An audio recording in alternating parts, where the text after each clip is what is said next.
Hello everyone. तो आज बात करने वाले हैं खेसारी लाल यादव जी और श्वेता सेन का एक बहुत ही बेहतरीन मूवी के बारे में, जिसका ट्रेलर तो रिलीज हो चुका है, लेकिन वो ट्रेलर अभी फिल्म में ट्रेंडिंग में है। जी हाँ, वो ट्रेंडिंग में आ चुका है। फिल्म्स के सेक्शन में ये ट्रेंडिंग में आ चुका है, ये फिल्म के ट्रेलर। और ये बहुत ही बेहतरीन ट्रेलर है और बहुत ही ज़बरदस्त ट्रेलर बनाया गया है, जो कि आपको स्क्रीन के ऊपर दिखाई दे रहा है, जिस मूवी का नाम है डंस। और डंस का ट्रेलर रिलीज़ किया गया था और ये अभी 5 number on trending for films पे है। फिल्म्स पे जाइएगा, ट्रेंडिंग में फिल्म्स पे जाइएगा तो अभी 4 नंबर पे ये ट्रेंड कर रहा है।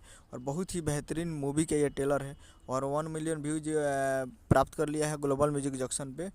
और बहुत ही ज़बरदस्त ये मूवी है और इसका ट्रेलर है।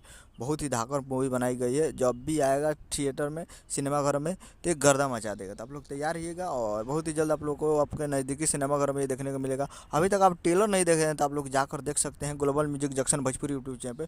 फुल ट्रेलर जाइए और जाकर देखिए डांस का। तो जाइए, और फिल्म्स पे ये अभी ट्रेंडिंग में है तो बहुत ही ज़बरदस्त है। तो ये यही अपडेट था। उम्मीद करूँगा वीडियो अच्छा लगा, चैनल को सब्सक्राइब भी भाई। तो कैसे कैसे लाल यादव जी का लेटेस्ट बनाते हैं वीडियो, वीडियो को लाइक कीजिए, चैनल को सब्सक्राइब कीजिए। मिलते हैं अगले वीडियो, तब तक के लिए जय हिंद, जय भोजपुरी।